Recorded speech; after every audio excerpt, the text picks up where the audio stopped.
était évalué au départ à 25 milliards de francs CFA.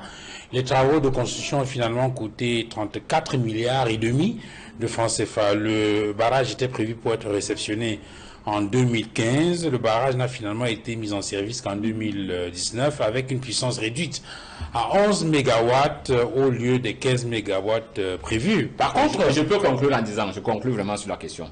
Le Cameroun, avec ses barrages, peut distribuer le courant en Afrique centrale à 21 francs au trou et rentrer dans ses frais. C'est les experts qui ont écrit ça. Et à l'époque, pour ne pas faire son pas mes amis, c'est la France qui avait accompagné cette étude. J'ai dit les deux témoins sont là, M. Niat et son Excellence Paul Biya. C'est à eux qu'Aïdjo a fait porter le projet. Alors, puisqu'on parle des barrages, il y a un autre barrage dont tous les journaux en ont parlé le vendredi. Edmond Kamgia, c'est le barrage hydroélectrique de Nachtigal. Est-ce que vous avez compris cette floraison de titres autour de cette affaire-là? Est-ce que, au finish, cela ne cache pas la situation de notre barrage qui serait en difficulté? On a appris qu'il y a déjà 180 mégawatts qui sont injectés dans le réseau. L'information a été reçue à l'occasion de la mise en service du troisième groupe sur les 7 prévus. Les médias qui ont couvert cet événement parlent d'un taux de réalisation de 95,9% en attendant la livraison de 4 autres groupes d'ici décembre 2024 pour sa mise en service complète, annoncée en début de l'année 2025 pour une puissance installée de 420 MW. Je pose la question parce que chaque fois qu'on évoque la question des barrages, alors il y a certainement des compatriotes qui nous regardent, qui nous écoutent, pour ceux qui ont la chance d'avoir la lumière en ce moment, qui disent mais on a autant de barrages, autant de mégawatts, mais on n'arrive pas à avoir l'énergie en quantité suffisante.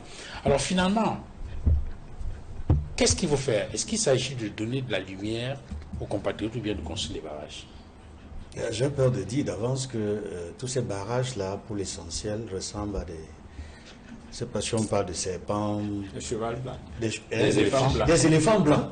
Des éléphants blancs. Des éléphants. Parce qu'on s'attend à ce que... Parce qu'on les a prévus pour apporter une solution durable à un problème. L'absence de l'électricité permanente. C'était le but. Mais on se rend compte que non seulement ça nous coûte plus cher de construire ces barrages, mais même l'argent qu'on a prévu pour les construire, on se rend compte qu'on dépense un peu plus d'argent que ce qui avait été prévu. Deux, les quantités d'énergie que ces barrages devraient fournir, ça n'atteint pas le niveau escompté. Finalement, ces barrages-là, à quoi nous ont-ils servi finalement de les construire aussi nombreux? Parce qu'il y a Mekim, Memvele, Lumpanga et voici Nachtigal. On attend beaucoup, ça, d'après la littérature dans les journaux aujourd'hui, que ce soit la presse locale ou internationale. On attend beaucoup de Nachtigal qui commence à produire. Mais je voudrais bien croire que lorsque Nachtigal sera en capacité de produire au niveau maximal, ça va durer. Je dis, je l'espère, c'est une espérance, parce que les autres barrages ne nous ont pas donné l'impression que ces projets-là, ces projets structurants, on aurait dû les faire. Et comme par hasard, la plupart de ces barrages sont logés, sont bâtis, sont construits dans une même sphère géographique ou culturelle du Cameroun. Je ne sais pas si on se comprend. On se comprend peut-être pas bien. Tout à l'heure, M. Soro a dit quelque chose à demi-mot. Il n'a pas détaillé par rapport au travail qui a été fait pour savoir comment est-ce que le Cameroun peut avoir beaucoup d'énergie et même le redistribuer à travers l'Afrique. Il a dit, il y a certains qui se sont posé la question de savoir pourquoi on doit toujours construire ces barrages chez les mêmes, dans la même région. Et je vais être clair, quand on dit la même région, chez les mêmes, ça veut dire au Pays-Bassa. Son Lolo, Sanaga et tout, et tout, et tout. DA1 et DA2. Et DA1 et DA2. Alors, et c'est ça le danger. Il faut percer l'abcès. Lorsqu'on met la politique sur tout, c'est-à-dire lorsqu'on instrumentalise... La mauvaise politique. La mauvaise politique, oui, il faut le dire. Lorsqu'on doit mettre de côté l'aspect technique pour tout instrumentaliser sur le plan politique. Et les Membele, vous savez où ça se trouve. Mekin, vous savez où ça se trouve. Lompanga, vous savez où ça se trouve. Natikal, vous savez où ça se trouve. La plupart des projets structurants se retrouvent dans une même région, dans le Grand Sud. Ça, il faut le dire, du Cameroun. Et on se rend compte que ce qu'on attend de ces barrages-là, on ne peut pas les avoir. Alors que c'était plus facile de les faire sur le fleuve Sanaga. Mais mon camarade, j'entends des petites voix dire que, écoutez, construisez les barrages où vous voulez, mais tout au moins qu'on ait l'électricité. Oui, si on avait l'électricité, peut-être que le problème de qu'on a construit à X ou Y région, peut-être que le problème ne se poserait pas.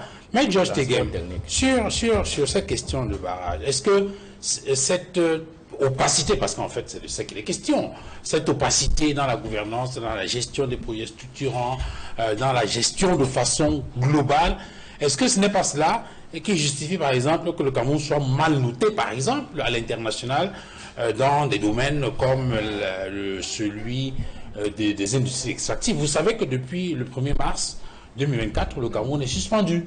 Et il y a un certain nombre de mesures correctives, une vingtaine au total, qui ont été suggérées au Cameroun, n'est-ce pas, pour revenir, on va dire, dans une situation beaucoup plus... voilà. Alors, mais selon les experts, sur la question, on avance là vers la fin du mois de décembre, où il y a un certain nombre de choses qui devaient y être faites et qui ne sont pas faites. Et selon ces experts-là, le risque, c'est que le Cameroun soit radié. D'ailleurs, je crois qu'il y a le journal Le Mutation qui en parlait déjà cette semaine et qui parlait du spectre de radiation du Cameroun, de l'initiative de transparence dans les industries extractives. Permettez-moi de dire quand même un mot sur ce que j'ai entendu tout à l'heure. Vous savez, Monsieur Duval-Fangwa, moi je pense qu'au Cameroun, on souffre d'un véritable problème de qualification. Quelqu'un ne peut pas venir sur un plateau de télévision. Il n'est pas expert en électricité. Il n'est pas expert en production d'énergie. Et il dit que si on veut, on peut. De même que mon confrère dit, le représentant du MSC, il dit qu'il est chargé des questions électorales, il dit qu'il a les informations d'un journaliste ou de quelqu'un qui l'a appelé. Il y a des ingénieurs de travaux, il y a des ingénieurs et des techniciens de météorologie qui travaillent dans les administrations. Et il y a l'Institut national de la statistique qui vous donne des chiffres, notamment sur la production énergétique de tous ces barrages, et qui vous donne des insuffisances. C'est pour ça que le gouvernement a réfléchi dans le sens d'une diversification des sources de production. Et le chef de l'État, il y a quelques jours en Chine, a reçu un responsable d'une société chinoise. Le Chinois lui a demandé de venir l'aider au Cameroun à produire l'énergie à travers la transformation des déchets, c'est-à-dire des ordures ménagères, pour diversifier les sources de production. Et le dit représentant, monsieur Soro, dans son intelligence, que je respecte, dit qu'on avait confié un projet, il y a Mathusalem, où il n'y avait pas de problème de changement climatique, où il n'y avait pas un certain nombre de problèmes que l'on rencontre aujourd'hui, mais pour lui, ce qui avait été fait ces années-là sont toujours d'actualité. Mais M. Soro, la société évolue. On actualise des documents, monsieur. Oui, mais quand on actualise, on tient. Justement, c'est pour ça qu'on a actualisé. C'est pour ça qu'on a actualisé. Et on a constaté qu'il fallait diversifier les sources de production. Parce que le projet de cette époque-là... Je n'ai pas dit le contraire. Est-ce que j'ai encore la parole? Je n'ai pas dit le contraire. Est-ce que j'ai encore la parole? Vous avez la parole, mais ne dites pas ça. À l'époque, il y avait une hydrographie qui était acceptable. Aujourd'hui, on reconnaissait que le potentiel no Coudon a suffisamment diminué avec le problème des assèchements, des changements climatiques. Tout le monde sait que ce problème est un problème sérieux. Excusez-moi, le problème d'énergie ne se pose pas seulement au Cameroun. Voilà. Moi, je suis même dans les grands... Excusez-moi. Même dans les grands pays du monde, on en parle avec beaucoup de sérieux. Si. Ça veut dire que c'est un problème sérieux. Vous vous comportez comme si c'est la faute du gouvernement de la République. Non, alors que le gouvernement de la République travaille. Vous êtes en train de m'interrompre. Vous êtes en train de m'interrompre. Et vous dites une chose que je n'ai pas dite. Vous avez dit qu'on a confié un projet, leur document projet. Voilà. Je vous dis donc que c'était un document qui datait, le président de la République était encore Premier ministre du gouvernement. Oui. Étant Premier ministre du gouvernement, les circonstances de l'époque ne sont pas les mêmes que celles d'aujourd'hui. La société a évolué. Maintenant qu'il est président de la République, il constate qu'il y a d'autres réalités. Il diversifie les sources de production. C'est pour ça qu'il change. Il fait, puisque le projet n'est plus d'actualité. Il les a fait. Cher monsieur. Nathigal est dedans. Cher monsieur, vous avez vu jamais lu cet atlas. Vous avez lu, excusez-moi, vous avez lu les statistiques de Nathigal, ce que Nathigal va produire. Est-ce que vous savez que j'ai lu l'Institut national de la statistique dessus? C'est dans les stats. Même avec Nathigal, nous n'avons pas combien de déficit. Nathigal ne suffit pas. Donc, c'est pour cela qu'on réfléchit. Mais il y a d'autres moyens. Permettez qu'il finisse. Allez-y, finissez. C'est pour ça que le gouvernement travaille à diversifier les sources de production.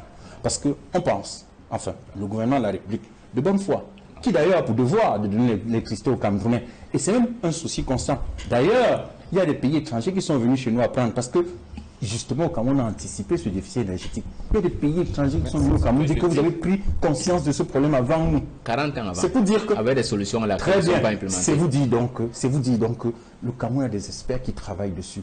Et vous ne pouvez pas venir sur un plateau et faire comme si rien n'est fait. Des efforts sont faits. Je suis d'accord avec vous qu'il y a un déficit énergétique. Je suis d'accord avec vous que les Camerounais n'ont pas encore l'électricité. Mais convenez avec moi que des efforts sont en train d'être faits. Et c'est ce que les Camerounais, quand ils confient le mandat au président de la République, c'est qu'il lui confie le mandat de travailler. Et c'est ce qu'il est en train de faire. Parlons maintenant de l'initiative du transparent dans les initiatives. Le Cameroun est attendu, par exemple, il y a un document qui est attendu, par exemple, c'est le rapport dit de conciliation, qui est une sorte de document de bilan sur la gouvernance des revenus issus de l'exploitation du secteur extractif, l'or, le gaz, bauxite, etc., qui est attendu d'ici décembre. On n'a pas le sentiment, c'est une alerte des experts, que le document est en train d'être préparé. Je voudrais déjà faire observer, pour commencer dessus, que le gouvernement de la République a fait des efforts salutaires dans ce domaine. On a mis en place, on a agi de manière très spéciale. On a fait la carte minière, on a fait un code gazier, on a fait un code minier, on a fait un code pétrolier. On a en place des structures de formation, notamment l'école de géologie et de mines de Ngaoundéré et l'Institut de mines et d'industrie pétrolière de Kaélé. C'est-à-dire qu'on avait un déficit dans le domaine. Et dessus, je vais partager l'avis de mon confrère tout à l'heure. Je vais convoquer le ministre Marafa, qui a fait un courrier. C'est à partir de lui que j'ai vu l'alerte. Il a indiqué que ce sont les richesses d'avenir. Il fallait donc former les cadres camerounais.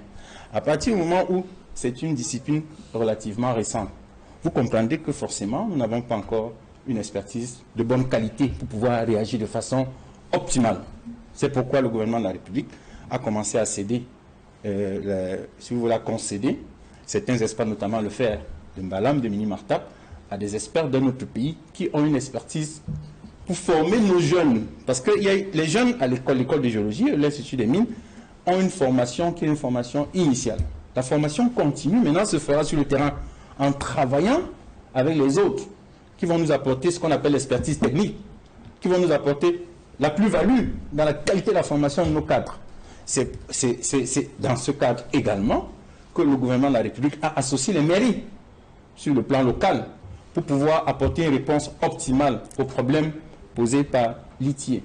Je voudrais également faire observer que pour atteindre, si vous voulez, nos richesses, que ce soit sur le plan gazier, que ce soit sur le plan pétrolier, que ce soit sur le plan minier, convenez avec moi que les zones sont impactées par les crises, notamment la crise du Nozo, où il y a des gens qui se comportent parfois par repli identitaire en indiquant qu'on vient chez eux puiser le pétrole pour aller vendre. Lorsque les gens se comportent comme ça, vous comprenez donc que l'ITIE se met à se poser des questions. Pourquoi il y a une zone en crise? Quand il y a une zone en crise, est-ce que vous pouvez donner des statistiques exactes? Lorsque vous allez dans l'extrême nord du Cameroun avec Boko Haram, il y a une crise. Comment vous pouvez donner des statistiques exactes sur les conditions de transport du fuel du Tchad pour Kribi alors qu'il y a une zone en crise? C'est ça les difficultés que le gouvernement rencontre. Une autre zone en crise à l'est, avec la frontière de la Centrafrique. Et c'est pourquoi au Cameroun, on a mis une école. Et ça, je voulais faire observer et saluer dessus l'initiative de M. le ministre de la Défense, qui a mis en place une école de formation aux opérations de maintien de la paix, qui a reçu l'aval de l'ONU pour produire la certification à Doumé, à l'est, pour qu'il y ait un maintien de la paix, parce que c'est dans le maintien de la paix que nous pouvons réussir à stabiliser ces zones en crise et produire, avoir des revenus qu'on peut expliquer. Parce qu'effectivement, c'est ce qu'on nous demande. Quand il y a des crises, quand le pays est traversé par certaines crises, effectivement, il est difficile dans ces conditions pour le gouvernement de produire des statistiques avec exactitude. Une expertise, parce que c'est encore récent chez nous. 2, les crises qui, effectivement, peuvent justifier que l'on soit en difficulté pour apporter une réponse précise à ce qui est attendu de nous. Mais il y a 3 ans, 4 ans, lorsque le Cameroun, le gouvernement avait produit les statistiques, on était déjà en guerre, maître de game. Non. Rappelez-vous, on n'avait pas encore signé, même si on est en guerre, on n'avait pas encore, nos experts ne travaillaient pas encore, on a signé le premier contrat d'exploitation du fer. Le code gazier, effectivement, le gouvernement, quand on avait même signé, le gouvernement avait mis en place un ensemble, vous voyez qu'on a mis en place un ensemble de structures, sur le plan de la formation professionnelle, Sur le plan de la formalisation avec les textes, il y a eu un ensemble de mesures qui ont été prises. Mais simplement, dans l'accompagnement, dans la pratique, il y avait la formation sur le terrain, parce qu'il y a la formation initiale, la formation continue. Et cette formation continue des cadres, il y a une certaine difficulté, notamment avec les zones en crise. Et je pense que le gouvernement travaille à rectifier le tir. On a mis en place justement la Sonamine pour corriger les imperfections. Mais la Sonamine également, c'est une société qui a 3-4 ans d'âge. Il ne faut pas demander à quelqu'un qui a 3-4 ans d'âge de produire le même résultat que le droit de réponse qui existe depuis 25 ans. Alors, donc, le gouvernement y travaille et j'espère que d'ici quelques jours, on apportera une solution. En tout cas, le gouvernement peut se l'assurer. Le RDPC soutient le gouvernement dans sa volonté d'apporter une réponse précise, exacte aux préoccupations du litier. Maître Cheikh Ali Assad, je voulais juste préciser que pour ce qui concerne par exemple l'échéance de décembre, il y a au moins deux choses qui sont sollicitées du gouvernement de la République par l'ICIE. D'abord, le comité ICIE Cameroun. Vous savez que le comité ICIE doit être reconstitué de la société civile, des administrations publiques et puis des compagnies extractives. Alors, l'un des reproches qui était fait au Cameroun, c'était que la société civile, dans ce comité ICIE, était représentée par des gens qui avaient été choisis par le gouvernement. Et donc, il est question maintenant que la société civile elle-même s'organise pour pouvoir se faire représenter. Et je crois qu'à ce niveau-là, quand même, il y a un bon point qu'il faut reconnaître, c'est que cela a été fait. Et les membres de la société civile ont été désignés dans ce comité ici. L'autre chose maintenant, c'est ce rapport dit de conciliation, et qui est ce document qui, sur la gouvernance des revenus issus de l'exploitation du secteur extractif. Et certains continuent à croire que le secteur du pétrole est un secteur un peu flou, où il n'y a toujours pas de précision sur un certain nombre de choses, opaque. C'est vrai qu'il y a quelques années, le Cameroun a produit un rapport et tout le monde avait applaudi. Mais depuis lors, ce rapport n'a plus été produit au point où on a alerté. Je veux dire que le Cameroun a d'ailleurs été suspendu en mars dernier. Alors, est-ce que on a retrouvé les vieux démons, Cheikh Ali Assad, ou bien vous pensez qu'il y a peut-être ces contingences comme celles qui sont relevées par Maître Teghem qui justifient qu'on n'arrive pas toujours à donner des chiffres précis dans le domaine extractif? Mais Teghem, comme moi, il est avocat. Nous les avocats, on est formés à tout défendre. Mais vraiment, je peux défendre le RDPC si la envie m'en prend. Vous savez, la raison principale pour laquelle le RDPC s'accroche au pouvoir, c'est justement les ressources minières, pétrolières et gazières. Je vous jure que le régime bien mettra la main droite sur le Coran et la main gauche sur la Bible. Tout ce qu'ils me diront par rapport à cette question-là, je vous dirai qu'ils mentent.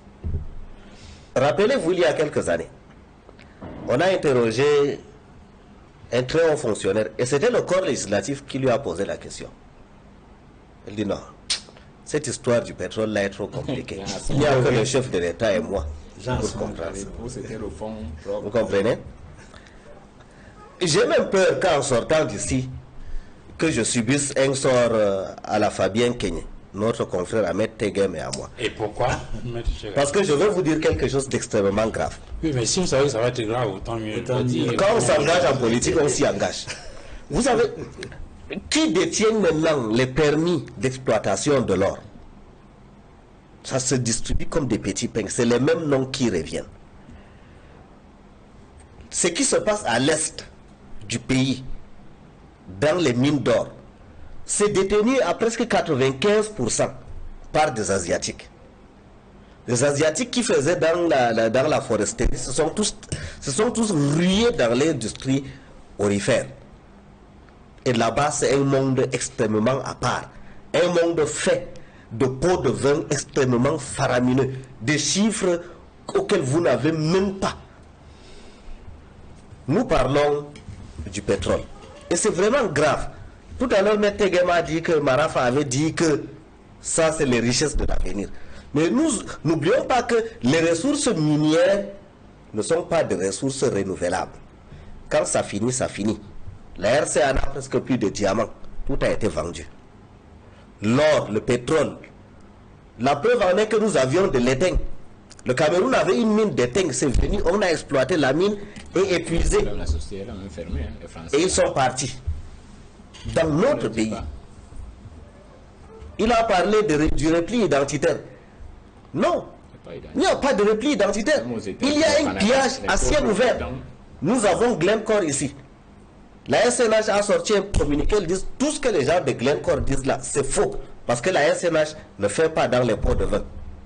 Et il n'y a pas 2 semaines, la même SNH a tourné Kazakh en annonçant qu'il y a effectivement eu corruption. Non. Pour moi, si vraiment... Peut-être pour dire exactement les choses comme elles sont, la SNH, dans le premier communiqué de l'ADG, avait indiqué que ce sont des pratiques qui n'existent pas à la SNH parce qu'il existe un code éthique et puis un règlement intérieur qui interdit cela. Oui. Et dans le dernier communiqué, la SNH dit plutôt qu'elle suit de façon assidue ce qui se passe dans les tribunaux londoniens et est prêt à saisir le TCS pour que la lumière soit faite sur cette affaire Glencore. On peut continuer. Je voulais juste te dire... Monsieur Duval, oui, c'est la même chose. Depuis que je viens sur le plateau, personne ne m'a jamais atteint en justice pour délation. Parce que je n'ai jamais fait de la délation. Je crois que le plus grand cadeau que Biya peut faire, avant de partir, il faut qu'il suspende carrément toutes les industries minières. Elle dit qu'on arrête, on garde ça pour les générations futures. Je connaissais l'existence de tous ces champs pétroliers-là. Il connaissait l'existence de l'or, de l'étain, du diamant et tout. Mais il s'est dit que pour qu'un pays marche, il faut qu'il mise sur ce qui est renouvelable, pas sur les trucs qui amènent la mafia, ainsi de suite. En un mot comme en 1000, organisez tous les débats que vous voulez. Ces gens sont prompts à pondre des lois, des décrets, des arrêtés, des conventions. On ne résout pas ça. Vous n'allez pas sortir un décret en disant que la corruption est interdite dans le secteur minier et la corruption va s'arrêter. Non. Vous n'allez pas dire que nous avons créé Sonamine pour réguler. Ça ne va pas réguler. Tenez, ça ne fait pas 2 semaines. On a interpellé des gens qui partaient avec de l'or. Qui a mis cet or dans l'avion? Des éléments de nos forces de défense et de sécurité. Ils sont interpellés. Et certains sont placés sous mandat de dépôt. Vous comprenez ce que je veux dire? Mettegen et moi, nous avons été formés pour lire les textes. Mais comme nous sommes des politiciens, nous savons que l'influence des textes sur certains fléaux est voisin de zéro.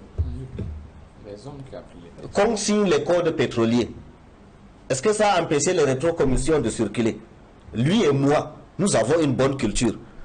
Ce qui a coulé Elf, les scandales qui ont entaché Elf, le nom de notre pays est revenu combien de fois? Les hautes personnalités là, combien ont été citées? Lorsque quelqu'un se défendait devant les commissions d'enquête françaises, un Français se défendait, il dit, vous me parlez de corruption. Est-ce que vous savez que dans certains pays, et il a cité notre pays, nous sommes obligés d'aller avec les mallettes de cash pour résoudre le problème? Vraiment, je suis trop jeune pour accepter de me compromettre dans certaines choses là. Messieurs, on va s'arrêter.